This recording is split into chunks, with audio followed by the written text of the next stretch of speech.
Hello friends, मी Vishakha global online मराठीमध्ये आपल्या सर्वांचं स्वागत आहे.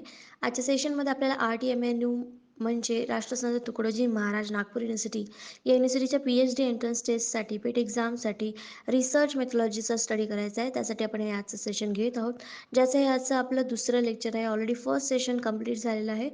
MCQ थ्रू प्रिपरेशन आपण करणार आहोत. So let start with the session. Session start करण्यापूर्वी एक इम्पॉर्टंट सूचना किंवा संधी आहे त्या स्टुडंटसाठी जे स्टुडंट्स यावर्षीची एक्झाम टार्गेट करतात. खूप दिवसापासून वाट बघत होते आणि फायनली त्याची एक्झाम डेट आलेली आहे. सो एक्झाम डेटनुसार प्रिपरेशन करण्यासाठी आम्ही तुम्हाला हेल्प करणार आहोत. कारण आम्ही घेऊन आलो होतो एक फुल कोर्स ऑन रिसर्च मेथॉलॉजी आणि पार्ट ए वरती, म्हणजे जो पार्ट ए आहे पूर्ण 50 मार्कांचा. त्याच्यामध्ये 40 मार्क्स हे रिसर्च मेथॉलॉजीसाठी आहेत आणि 10 मार्क्स हे जनरल ॲप्टिट्यूडवरती आहेत. सो हा पार्ट आम्ही तुम्हाला कव्हर करून देणार आहोत. सुरुवातीला हा रिसर्च मेथॉलॉजीचा फुल कोर्स आणि त्यानंतर जनरल ॲप्टिट्यूड असं 50 मार्क्सचं प्रिपरेशन करण्यासाठी आम्ही फुल कोर्स देणार आहोत, ज्यामध्ये आम्ही तुम्हाला देणार आहोत full syllabus notes, full syllabus mock test, live lectures, plus recorded lectures and 1500 plus MCQ PDF, जे तुम्हाला हेल्पफुल ठरणार आहे थ्रू आउट द प्रिपरेशन. या पूर्ण प्रिपरेशनमध्ये तुम्हाला हे जे पॉईंट्स आहेत ते खूप हेल्पफुल ठरणार आहे. MCQ PDF ज्याची सराव देखील होणार आहेत. सो या कोर्सची फुल फीस आहे ₹699 आणि जॉईन होण्यासाठी फक्त इकडे दिलेल्या व्हॉट्सअप नंबरला मेसेज करा आणि लगेचच कोर्सला जॉईन व्हा. सुरू करूयाच्या प्रश्नांना. पहिला प्रश्न आहे, what is the name of conceptual framework in which the research is carried out? संशोधन करण्याच्या वैचारिक चौकटीचं नाव काय आहे? चौकट, वैचारिक चौकट इथे का म्हटलेलं आहे? कन्सेप्च्युअल फ्रेमवर्क इथे का म्हटलेलं आहे? नुसतं फ्रेमवर्क म्हटल्यानंतर तिथे आपण एक फ्रेम कुठल्याही प्रकारची असू शकते, पण इथं वैचारिक फ्रेमवर्क म्हटलं म्हणजे आपण विचार करून ठेवतो की अशी अशी आपल्याला बांधणी करायची आहे. ती चौकट, ती वैचारिक चौकट म्हणजे संशोधनाची काय आहे? तर त्या वैचारिक चौकट कशाला म्हणतात, हा आपला प्रश्न आहे. आपले ऑप्शन्स आहेत, रिसर्च हायपोथेसिस संशोधन गृहीतक, सिनॉप्सिस ऑफ रिसर्च संशोधन सारांश, रिसर्च पॅराडिम म्हणजे संशोधन नमुना आणि रिसर्च डिझाईन संशोधन डिझाईन, ज्याला म्हणतो आपण संशोधन रचना. त्याचं करेक्ट आन्सर आहे डी, रिसर्च डिझाईन संशोधन रचना. कारण आपल्याला हे प्रत्येक वेळी लक्षात ठेवायचं आहे, जेव्हा कन्सेप्च्युअल फ्रेमवर्क हा वर्ड येतो तेव्हा तिथं ते रिसर्च डिझाईनशी रिलेटेड असतो. प्रश्न जो असतो तो आपला रिसर्च डिझाईनशी रिलेटेड असतो, कारण रिसर्च डिझाईनसाठीच आपल्याला एक फ्रेमवर्क बनवावं लागतं. मेंटल किंवा कन्सेप्च्युअल वैचारिक चौकट आपल्याला बनवावी लागते की आपला रिसर्च कसा असणार, आपल्या मेथड्स कुठल्या यूज करायच्यात हे आधी आपल्याला विचार करावा लागतो, नंतर त्या कागदावर उतरवावं लागतात आणि नंतर मग आपल्याला ते इम्प्लिमेंट करावं लागतं आपल्या रिसर्चमध्ये. म्हणून जिथे जिथे फ्रेमवर्क वर्ड येईल तिथे तिथे आपल्याला रिसर्च डिझाईन हा वर्ड लक्षात ठेवायचा आहे किंवा ती कन्सेप्ट इथे आपल्याला लक्षात ठेवायची आहे. मग आपलं करेक्ट आन्सर इथे काय आलेलं आहे, डी. तर रिसर्च डिझाईन काय आहे? Research design is a framework of research methods and techniques chosen by the researcher. जसं मी म्हटलं की रिसर्चर्सकडून हे मेथड्स आणि टेक्निक ठरवण्यासाठी फ्रेमवर्क असतं. The design allows researchers to home in research methods and that are suitable for the subject matter and set up their studies up for the success. म्हणजे आपला research चांगला व्हावा यासाठी किंवा सक्सेसफुल राहावा यासाठी एक आपण ही चौकट आकस असतो, ज्याच्यामध्ये आपण मेथड्स ठरवत असतो की आपल्याला कुठली मेथड या रिसर्चमध्ये आपल्या निवडलेल्या सब्जेक्टमध्ये कुठली मेथड योग्य आहे ते इथे आपण ठरवत असतो. The research design of research topic explains the types of research. तर रिसर्च डिझाईनमध्ये देखील वेगवेगळे प्रकार आहेत, टॉपिक्स आहेत. ते कुठले कुठले आहेत? एक्सपेरिमेंटल, सर्वे, कोरिलेशनल, सेमी एक्सपेरिमेंटल, रिव्ह्यू, हे सगळे जे आहेत ते टाईप्स आहेत रिसर्च डिझाईनचे. पण हे आपण नंतर एखाद्या क्वेश्चनमध्ये येतील त्यावेळेस एक्सप्लेन करणार आहोत किंवा थेरी पार्टमध्ये आपण बघणार आहोत. पण तोपर्यंत रिसर्च डिझाईनचे हे प्रकार आहेत हे आपल्याला लक्षात ठेवायचं आहे. And also it's sub types, म्हणजे याच्यात सब टाईप्स पण आहेत. ते कोणते कोणते आहेत? Experimental design, research problem, descriptive, case study, research डिझाईनचे हे प्रकार आहेत. नेक्स्ट क्वेश्चन म्हणजे 2 नंबरचा क्वेश्चन आपल्याला बघायचा आहे. Which of the following feature are considered as critical in qualitative research? गुणात्मक संशोधनामध्ये खालीलपैकी कोणती वैशिष्ट्य गंभीर मानली जातात? कुठले गुण किंवा वैशिष्ट्य जे आहे, फीचर जे आहे ते महत्त्वाचं मानलं जातं क्वालिटेटिव्ह रिसर्चमध्ये, हे आपल्याला सांगायचं आहे. आपले ऑप्शन्स आहेत, collecting data with the help of standardise research tools, म्हणजे प्रमाणित संशोधन साधनांच्या मदतीने डेटा गोळा करणे हे महत्त्वाचं वैशिष्ट्य आहे. की त्यापेक्षा वेगळे 3 आहेत अजून, ते बघूयात. Design sampling with probability sample techniques, संभाव्यतेच्या नमुन्यांच्या तंत्रासह नमुना तयार करणे. Collecting data with bottom up empirical evidence, तळात अनुभवजन्य पुराव्यांसह डेटा गोळा करणे. Gathering data with top down schematic evidence, top down योजनाबद्ध पुराव्यांसह डेटा संकलित करणे. तर या सगळ्याच महत्त्वाच्या गोष्टी वाटतात आपल्याला एखादा रिसर्च तयार करताना. पण क्वालिटेटिव्ह रिसर्चचा महत्त्वाचा गुण काय आहे, तर आपल्या इथे करेक्ट आन्सर असणार आहे C, collecting data with bottom up empirical evidence. का, तर आपल्याला जेव्हा आपण रिसर्च करतो तेव्हा तळापासून ते पूर्ण डोक्यापर्यंत किंवा वरचा जो हाय पॉईंट आहे तिथपर्यंत माहिती गोळा करावी लागते, डेटा कलेक्शन करावं लागतं. पण सोबत त्याला त्याचे पुरावेही लागतात. म्हणजे आपण कशाद्वारे ही माहिती खरी म्हणतोय किंवा तो त्याचा काय उपयोग आहे किंवा कुठून ही माहिती मिळवलेली, त्याचा स्रोत जो आहे तो व्हॅलिड आहे की नाही, ह्या सगळ्या माहिती आपल्याला एक्सप्लेन कराव्या लागतात, एव्हिडन्स द्यावे लागतात, पुरावे द्यावे लागतात. तेव्हा तो एक अनुभवजन्य रिसर्च, क्वालिटेटिव्ह रिसर्च असा मानला जातो. म्हणजे हे एक गंभीर महत्त्वाचं नाजूक असं एक वैशिष्ट्य आहे गुणात्मक संशोधनाचं, असं आपण म्हणू शकतो. म्हणजे आपल्या इथे करेक्ट आन्सर सी आहे. टॉप डाऊन आणि बॉटम अप हे दोन वेगवेगळे प्रकार आहेत आपले डेटा कलेक्शनमधले, डेटा कलेक्शन मेथड्सचे. तर ते आपण एक्सप्लेन करून घेऊया. Top down data collection method involves creating an overarching system of data collection and analysis before detailing and fleshing out subsystems under it. This subsystem can then have even more details and refined subsystems beneath them as appropriate. As an example, for information gathering, this may look like creating a system of reporting for the management team first and then detailing how the field workers get the data of management afterwards. तर top डाऊनमध्ये कसं आहे, जसं मी bottom up सिस्टीममध्ये काय आहे की तळापासून ते वरपर्यंत आपल्याला डेटा कलेक्शन करायचा असतो. तर या उलट टॉप डाऊनमध्ये आहे म्हणजे सुरुवातीपासून ते तळापर्यंत. जसं एक उदाहरण त्यांनी दिलेलं आहे आपल्याला की एक मॅनेजमेंट टीम आहे ज्याच्यामध्ये मॅनेजर सगळ्यात वरती आहे. डेटा कलेक्शन करताना मॅनेजरला सगळ्यात वरती धरावं लागेल, त्याला आधी विचारावं लागेल, आपली माहिती घ्यावी लागेल त्याच्याकडून. त्यानंतर मग जे काही वर्कर्स आहेत, मॅनेजर, नंतर ज्युनियर मॅनेजर, जे काय आहेत वर्कर्स आहेत, एम्प्लॉई आहे, एंट्रन आहेत, असे वेगवेगळे प्रकार असतात. मग त्यांचासुद्धा समावेश त्याच्यामध्ये होतो. पण कसा, टॉप डाऊन म्हणजे मॅनेजरपासून ते एंटर्नपर्यंत. नंतर काय आहे, बॉटम अप. जसं टॉप डाऊन आहे तसंच बॉटम अप आहे. मग बॉटम अपमध्ये काय असणार आहे, तर वर्करपासून स्टार्टिंग करणार आपण ते मॅनेजरपर्यंत पोहोचणार डेटा कलेक्शनच्या मेथडमध्ये. तरी पण आपण बघूया, bottom up data collection methods involve piecing together system at the field level to give rise to more complex system further up the information ladder, in the process making this original system subsystem within the final design.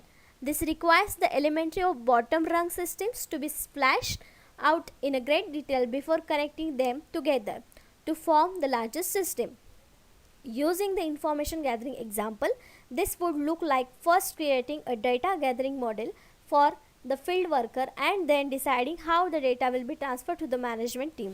त्याच्यामध्येच आपण जसं सांगितलं की मॅनेजमेंटचे एक उदाहरण घेतलं, तसंच इथे वर्करपासून स्टार्ट केलं आणि मॅनेजमेंट टीमपर्यंत आपण पोहोचलो बॉटम अप सिस्टीममध्ये. हे दोन वेगवेगळे डेटा कलेक्शनच्या मेथड आहेत, top down and bottom up. Next question, third नंबरचा, how is random sampling helpful. यादृच्छिक सॅम्पलिंग कसे उपयुक्त आहे. आपल्याला माहिती आहे की सॅम्पलिंगचे वेगवेगळे प्रकार आहेत प्रोबॅबिलिटी आणि नॉन प्रोबॅबिलिटी सॅम्पलिंगमध्ये. तर हा एक प्रकार आहे रँडम सॅम्पलिंग. तो कसा उपयुक्त ठरतो. आपले ऑप्शन्स आहेत रिजनेबली ॲक्युरेट, अगदी अचूक असतो म्हणून, and economical method of data collection, data collection करण्याची एक आर्थिक पद्धत आहे, फ्री फ्रॉम पर्सनल बायस, वैयक्तिक पक्षपातीपासून मुक्त आहे, आणि D all of the above आहे. तर इथे रँडम सॅम्पलिंग म्हणजे काय की रँडम एखादा म्हणजे कुठलाही एक सॅम्पल निवडायचा, जो अवेलेबल असेल त्याच्यातून कुठलाही एखादा आपल्याला निवडायचा आहे सॅम्पल. म्हणजे समजा 10 व्यक्ती आहेत जे आपल्याला एखादा गोष्ट म्हणजे शाळेतल्या शिक्षणाविषयी आपल्याला डेटा कलेक्शन करताना त्यांचं मत काय आहे हे आपल्याला जर गोळा करायचं असेल तर त्यामध्ये 10 व्यक्तींची मतं वेगवेगळी असतील. मग 10 मतांची 10 सॅम्पल्स घेण्याची गरज नाही आहे. त्यातले आपण 3-4 घेतले, एक 2 नंबरचा, नंतर 5 नंबरचा, नंतर 7 नंबरचा, असे 2-4 जर सॅम्पल घेतले तर ते रँडम सॅम्पलिंग होणार. 10च्या 10 न घेता त्यातले फक्त सिलेक्टिव्ह रँडम सॅम्पल्स आपण सॅम्पलिंगसाठी घेणार आहोत रिसर्चसाठी. त्याला आपण रँडम सॅम्पलिंग म्हणतो. याला आपण डिटेलमध्ये बघू. पण याचं करेक्ट आन्सर आहे डी ऑल ऑफ दी अबो. का? तर रॅन्डम सॅम्पलिंग जसं मी सांगितलं की जे अवेलेबल आहेत त्याच्यातून आपल्याला निवडायचे असतात, म्हणून ते अगदी अचूक देखील असतात.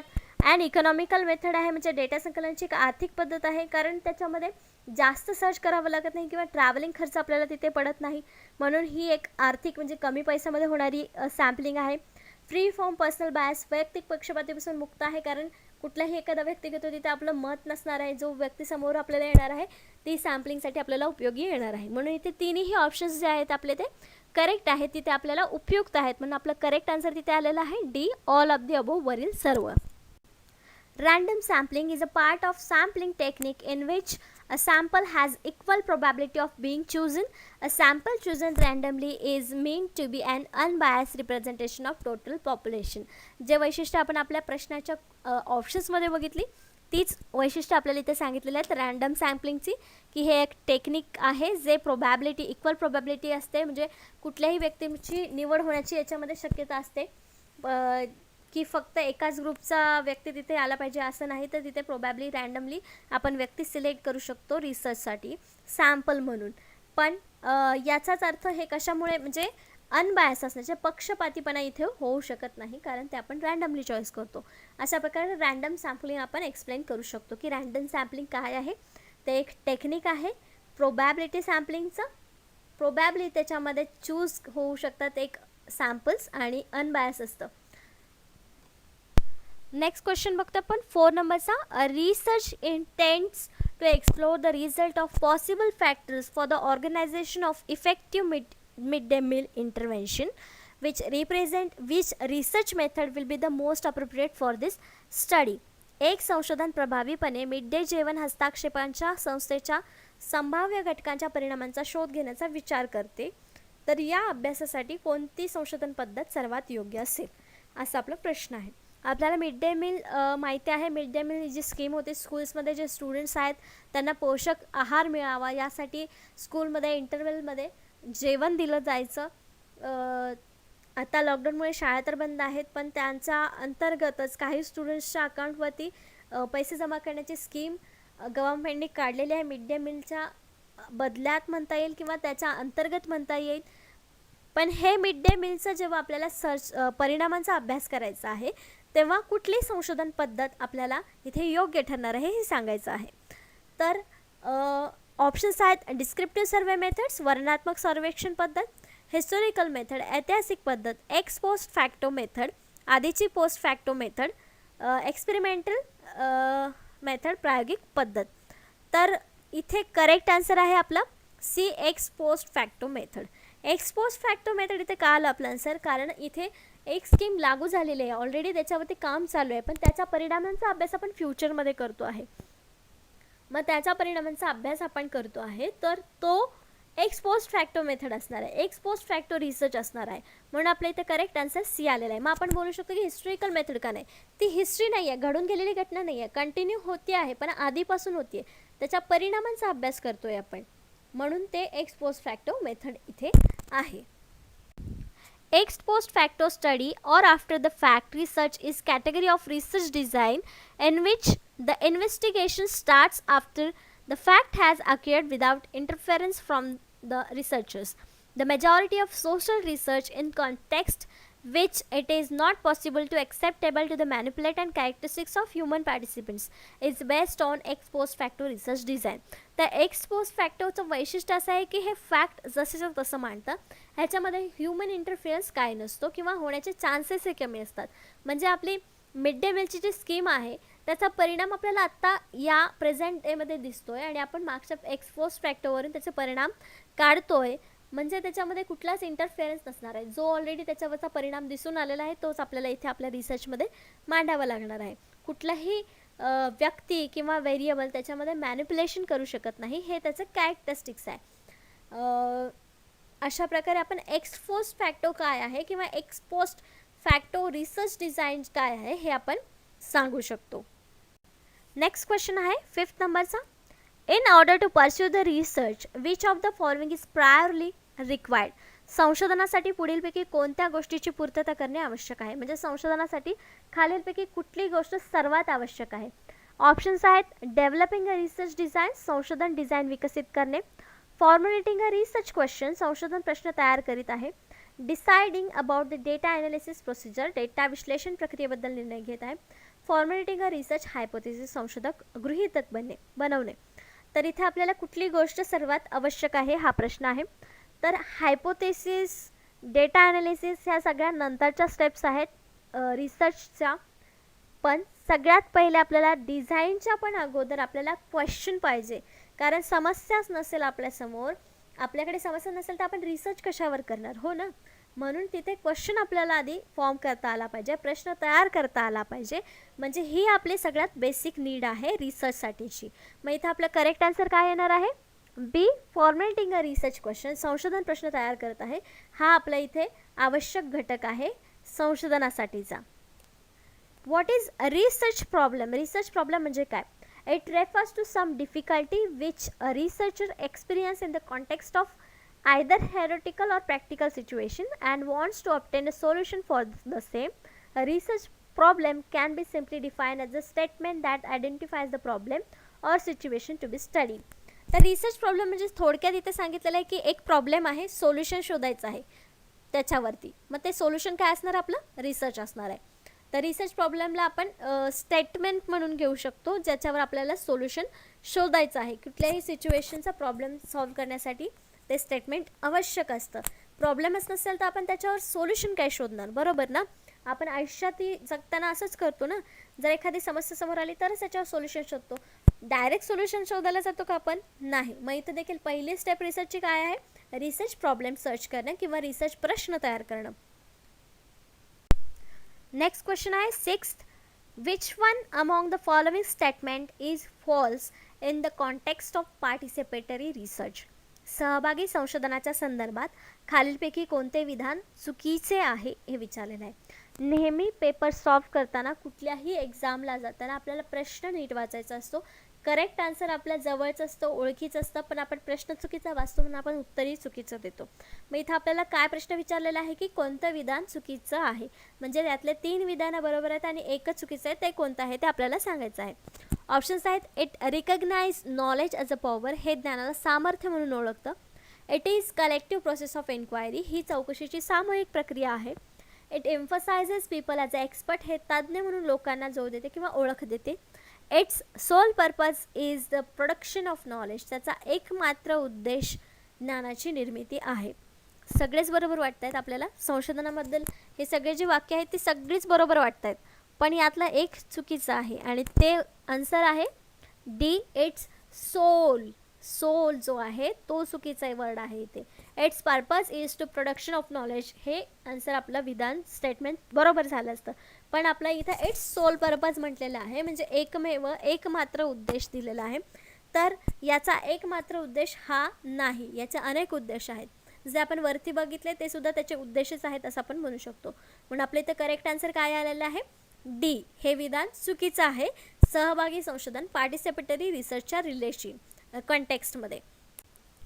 The researcher work with the members of the community to understand and resolve the community problems, to empower community members and to democratize research.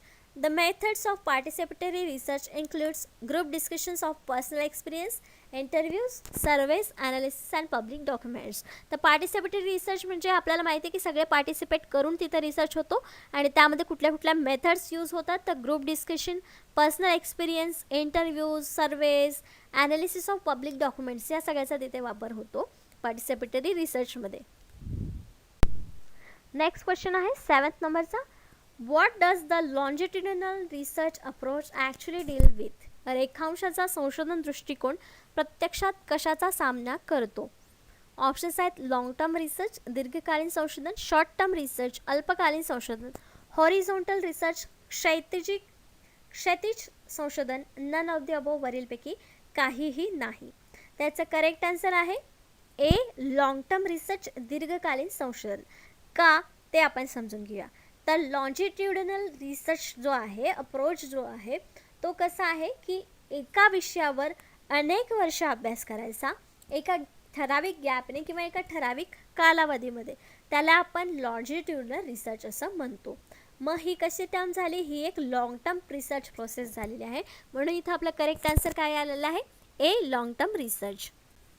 A longitudinal study is a type of correlational study that involves looking at variables over the extended period of time. तर याच्यामध्ये काय सांगितलेलं आहे की एकाच व्हेरिएबलवर बराच काळ आपण संशोधन किंवा स्टडी करत असतो. This research can take place over the period of weeks, months or even years. तर हा कालावधी काही आठवड्यांचा असू शकतो, काही महिन्यांचा असू शकतो, तर काही वेळेस हा काही वर्षांचा देखील असू शकतो. In some cases, longitudinal studies can last several decades.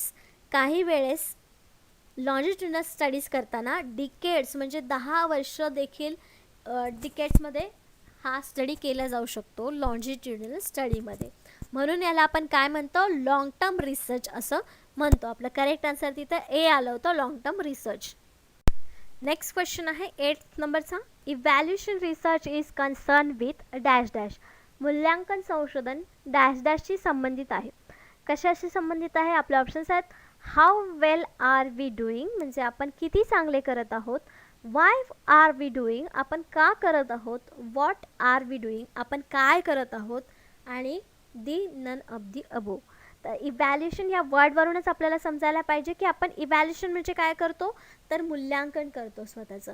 Exams वगैरे होतात त्याच्यामध्ये देखील इव्हॅल्युएशन होतं, म्हणजे तुमचं ज्ञान किती आहे हे मोजलं जातं, मूल्यांकन केलं जातं. म्हणजेच इथं आपलं करेक्ट आन्सर काय असणार आहे, A. How well are we doing.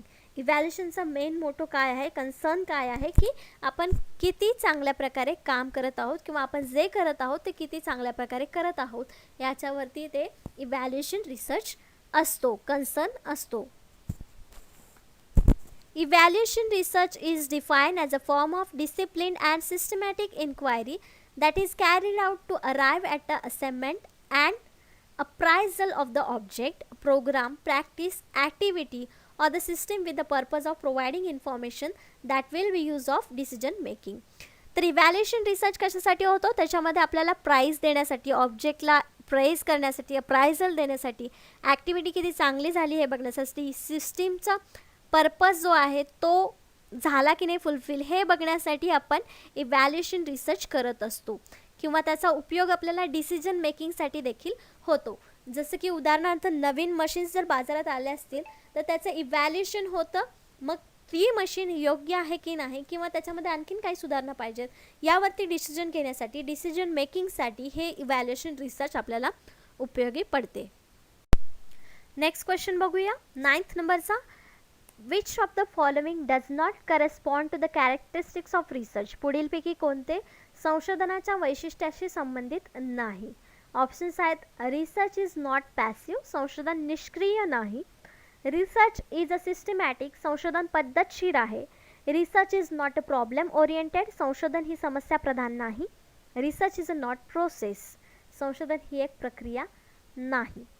त्याच्यामध्ये वैशिष्ट्य आहेत सगळी, ही सगळी जी आहेत ती वैशिष्ट्य आहेत संशोधनाची. संशोधन का व्हावं किंवा कशासाठी केलं जातं किंवा त्याच्यामध्ये काय वैशिष्ट्य असतात म्हणजे ते संशोधन आहे हे आपण ओळखू शकतो. तर एक एक आपण बघूया ज्याच्यामध्ये आपल्याला एक संबंधित नाही असं ओळखायचं आहे. तर research is a not passive, संशोधन निष्क्रिय नाही. बरोबर आहे ना, संशोधन आपलं ॲक्टिव्ह असतं, त्याच्यामध्ये सतत काहीतरी क्रिया करावी लागते म्हणजे ते ॲक्टिव्ह असतं. निष्क्रिय नाही म्हणजे ते ॲक्टिव्ह आहे. म्हणजे इथं आपलं हे पहिलं वाक्य जे आहे, फर्स्ट स्टेटमेंट जे आहे ते करेक्ट आहे.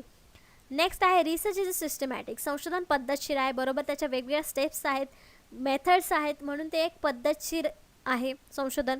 Research is a not problem oriented, संशोधन ही समस्या प्रधान नाही, प्रॉब्लेम ओरिएंटेड नाही. प्रॉब्लेम आपल्याला लागतो पण कशासाठी, सोल्युशन शोधण्यासाठी. म्हणून आपलं हे देखील करेक्ट आन्सर आहे. मग नेक्स्ट जे आहे ते रिसर्च इज नॉट प्रोसेस, संशोधन ही एक प्रक्रिया नाही. मग हेच जे वैशिष्ट्य आहे ते आपलं करेक्ट आन्सर आहे D. Research is not process, संशोधन ही एक प्रक्रिया नाही. कारण हे सिस्टमॅटिक आहे, पद्धतशीर आहे, निष्क्रिय नाही. म्हणजेच ही एक प्रोसेस आहे, त्याच्यामध्ये वेगवेगळ्या प्रोसेसने स्टेप्सने आपल्याला ती क्रिया सतत करावी लागते. म्हणजेच ती एक कंटिन्यू प्रोसेस आहे रिसर्चची. ती कंप्लीट झाल्यावरच आपला रिसर्च पूर्ण होतो. म्हणून इथं आपलं जे डी आन्सर आहे, दी करेक्ट ऑप्शन जे आहे ते इथे चुकीचं आहे स्टेटमेंट, म्हणून आपला ऑप्शन करेक्ट इथं डी आलेला आहे. रिसर्च कॅरेक्टरिस्टिक्स काय काय आहेत. Originates with the question or a problem, म्हणजे सुरुवात कुठून होते तर प्रॉब्लेम किंवा समस्येपासून होते. रिक्वायर्स क्लिअर आर्टिक्युलेशन ऑफ गोल्स, म्हणजे जे काय आपले ध्येय आहेत त्याच्यासाठी हे क्लिअर विजन असलं पाहिजे, आपलं गोल्स काय आहेत ते क्लिअर असले पाहिजेत रिसर्चसाठी. Follows a specific plan or procedure, systematic plan आणि प्रोसिजर तिथं फॉलो केली तर आपण रिसर्चपर्यंत पोहोचतो. Often divides main problem into sub problems, तर ह्याच्यामध्ये रिसर्चचा अजून एक कॅरेक्टरिस्टिक्स काय आहे तर मेन प्रॉब्लेम आणि त्याच्यानंतर त्याचे सब प्रॉब्लेम्स काय आहेत. जसे की आपण म्हणतो की पाण्याचा प्रॉब्लेम आहे, हा मेन प्रॉब्लेम झाला. सब प्रॉब्लेम्समध्ये काय आहे ना, त्याचं पाणी कमी आहे की जास्त आहे, म्हणजे हिमालयामधला बर्फ वितळतोय ते पाणी जास्त होणार आहे. आणि दुसरा प्रॉब्लेम काय असणार तर एकीकडे प्यायचं पाणी लोकांना मिळत नाही आहे. हे दोन सब प्रॉब्लेम्स असणार आहेत मेन प्रॉब्लेमचे. हे देखील एक रिसर्चचं कॅरेक्टरिस्टिक्स आहे. Guided by the specific problem, question or the hypothesis, तर ते एक स्पेसिफिक प्रॉब्लेम जो आहे तो क्वेश्चन, हायपोथेसिस या गोष्टींनी दर्शवतो किंवा गाईड करत असतो. एक्सेप्ट सर्टन क्रिटिकल अझम्पशन्स, आपण काही काही अझम्पशन्स करत असतो रिसर्चमध्ये, हे एक आपलं कॅरेक्टरिस्टिक्स आहे. Requires collection and interpretation of data, ह्याच्यामध्ये कलेक्शन डेटाचं आणि इंटरप्रिटेशन डेटाचं आवश्यक असतं, कारण त्यावरच आपला रिसर्च खरा किती आहे, व्हॅलिड किती आहे हा ठरत असतो. तर अशी काही आपली रिसर्चचे कॅरेक्टरिस्टिक्स म्हणजे रिसर्चची वैशिष्ट्ये आहेत ती आपण एक्सप्लेन करू शकतो. नेक्स्ट क्वेश्चन 10वा, which of the following options are the main task of research in modern society, आधुनिक समाजातील संशोधनाची मुख्य कामे कोणती आहेत किंवा मुख्य कार्य कोणते आहेत. Options, to learn new things, नवीन गोष्टी शिकण्यासाठी. To keep pace with the advancement in knowledge, ज्ञानाच्या प्रगतीमध्ये गती ठेवण्यासाठी.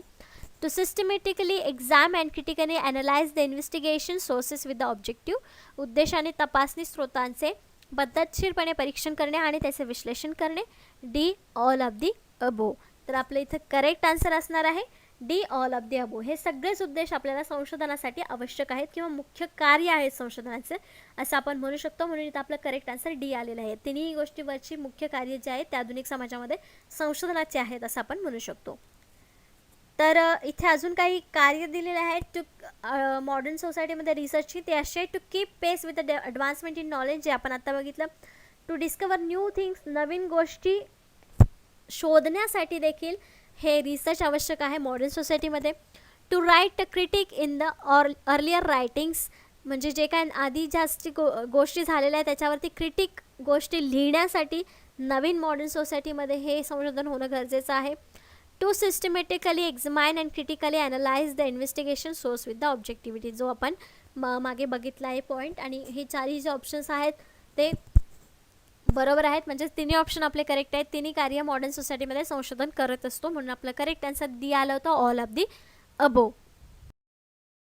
थँक्यू. आजच्या लेक्चरचे 10 प्रश्न आणि 10 कन्सेप्ट आपल्या इकडेच संपलेले आहेत. नेक्स्ट सेशनमध्ये आपण नवीन 10 कन्सेप्ट शिकणार आहोत, ज्या कन्सेप्ट आपल्याला रिसर्च मेथॉलॉजीमध्ये मिळतात आणि आपल्याला पूर्ण सिलॅबस अशा प्रकारे कवर करायचा आहे येणाऱ्या पेट एक्झामला क्लिअर करण्यासाठी. आजच्या सेशनसाठी थँक्यू.